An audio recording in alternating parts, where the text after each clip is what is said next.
سلام كميت صنحو كورات خاتاتلتي نزل ساعة زحرنا يوم حصرتن اواناون زولنا يوم زيناتات نالكم متينا لنا نخد كاتلنا دمان عدم فلما كاندنا توتاتو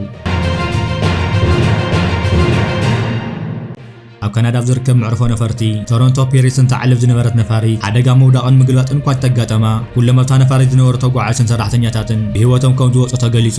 ዳይሬክተር ፈጻሚ ስራሕን በዓል መዚ ምዕርፎ ነፈርቲ ግሪቶር ኣብ ዝሃወቶ መግለጺ ዝኾነ ኺሳራ ህይወት ብዘይ ምስዓውን ተዛማዲ ቀሊል መጉዳእቲ ጥራሕ ምህላውን ኣዝና ዕድለኛታት ኢና ክትብል ገሊጻ።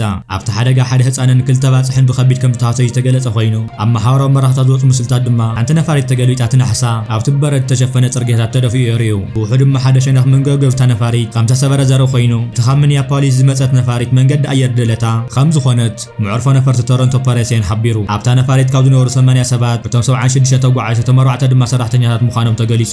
ብድምር 18 ተጓዓዝቲ ናብ ሆስፒታል ከም ዝኣተው ዝተፈለጠ ኮይኑ እቶም ከቢድ መጉዳእቲ ዝበፅሖም ተጓዓዝቲ ሓደ ህፃንን ኣብ 6 ሰዓታት ዝርከብ ወዲ ተባዕታይን ሓንቲ ድማ 4 ትርከብ ጓል ኣንስተይቲ ምዃኖም ተገሊጹ። ኣካየድ ስራሕቲ ምዕርፎ ነፈርቲ ዲቦራ ፍሊንት ማል ምሸተው ዝሃወቶ መግለጺ እቲ ብሰራሕተኛታት ህፁፅ ረድኤት ዝተዋሃቦ ምላሽ ኣብነታዊ ብማል ዝኾነ ኪሳራ ህይወት ከይጋጠመ ልዑል ሓገዝ ከም ዝገብሩ ተዛሪባ። በዓል መዚ ፌደራል ሲቪል ኣቪዬሽን ኣሜሪካ እታ ነፋሪት ናይ መንገዲ ኣየር ደለታ ምዃና ብምርግጋጽ ቁጥሪ በረራ 4819 ከም ዝነበረት ተቐይሱ። ድሌታት ማለ ብሰዓታት ድሕሪ ቀትሪ TRJ 900 ዝዓይነታ ነፋሪት ሓደጋ ከም ዝገጠማ ድማ ኣረጋጊጹ። ካብቶም ተጓዓዝቲ 22 ካናዳውያን ክኾኑ ከለዉ እቶም ዝተረፉ ዜጋታት ድማ ዝተፈላለዩ ሃገራት ከም ዝኾኑ ገሊጹ። እቲ ምዕርፎ ነፈርቲ ድሕሪ እቲ ሓደጋ ነዊሕ ከይጸንሐት ዓፂ እኳ እንተነበረ ካብ ቶሮንቶ ፓሪስን ዝኣትውን ዝወፁን በረራታት ዳግም ናብ ንቡር ከም ተመለሰ ሰብ መዚ እቶም ምዕርፎ ነፈርቲ ገሊጾም። بخالي زيننا دما ኤርትራ ምስ ህወሓት ኮይና ኣብ ልዕሊ ኢትዮጵያ ኮይናት ክትውልዕ ትዳለላ ክብል ነበር ፕሬዚደንት ሙላቱ ተሸመ ገሊጹ። እዚ ፕሬዚደንት ኢትዮጵያ ነበር ኣብ ማዕኸን አልጀዚራ ኣብ ቀርኒ ኣፍሪካ ካሊእ ግጭት ንምውጋድ ስጉምቲ ሙሳ ደገዳሲ እዩ ዝብል ኣርስቲ ኣብ ዝተዘርግሐ ጽሑፍ ኤርትራ ውሽጢ ጉዳያት ኢትዮጵያ ኢዳ ትእቱ ከም ዘላ እዩ ጠቒሱ። ፕሬዚደንት ኢትዮጵያ ነበር ሙላቱ ተሸመ ኣብ ማዕኸን ዜና አልጀዚራ ዘርጊሕዎ ዘሎ ጽሑፍ ፕሬዚደንት ኢሳያስ ኣፈወርቂ ኣብ ሰሜን ኢትዮጵያ ግጭት ንኽውላዕ ይሰርሕ ኣሎ ክብል እውን ከሲሱ ኣሎ።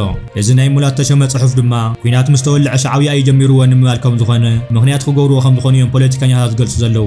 ሙላቱ ተሸመ ጽሑፉ ቀፂሉ ኣብ መንጎ ህወሓትን ማእኸላይ ፌደራል መንግስቲ ኢትዮጵያን ዝተፈጠረ ግጭት ንፕሬዚደንት ኢሳያስ ኣፈወርቂ ኢዱ ንኽእቱ ዕድል ፈጢሩሉ ብምባል ኤርትራ ውሽጣዊ ጉዳያት ኢትዮጵያ ኢዳ ትእቱ ከም ዘላን ኣብ ልዕሊ ኢትዮጵያ ድማ ኩናት ክትውልዕ ትዳሎ ከም ዘላ ከይሱ ኣሎ። ክሳብ ዜና ዝዳለ ብወገን ኤርትራ ዝተዋሃቦ ጋዓው መልሲ ዘየለ ኮይኑ ንኤርትራ ግን ኣብቲ ዘዋ ኩናት ተሳውር ሃገር ገይሩ ይቆፂርዋ ዘሎ።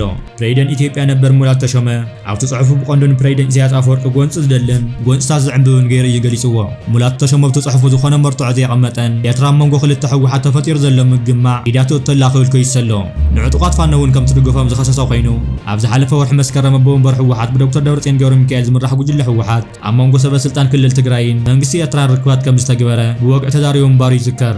በዚ ምኽንያት ድማ ኣብይ ኣብ ልዕሊ ኤርትራ ምትንኻፍ ብምፍጣር ኩናት ምስ ተወልዐ ድማ እቲ ቅድመ ምኽንያት ሓሲብዎ ዘሎ እዩ ክብሉ ዝተፈላለዩ ሚድያታት ዝገልጹ ዘለዉ ኮይኖም እዚ ኩናት ኤርትራ ጀሚራቶ ንምባል እዩ። خبركم من خبركم تحدثتنا نسعى زحزنايام حبريتات نتم كتكاتلوم طناحهم مسل نيرهم عاوز اوصل بخالات حبريتات سام نراقب سلامنا تمننا ببز اللهم سلام نعاكم يكون سلام.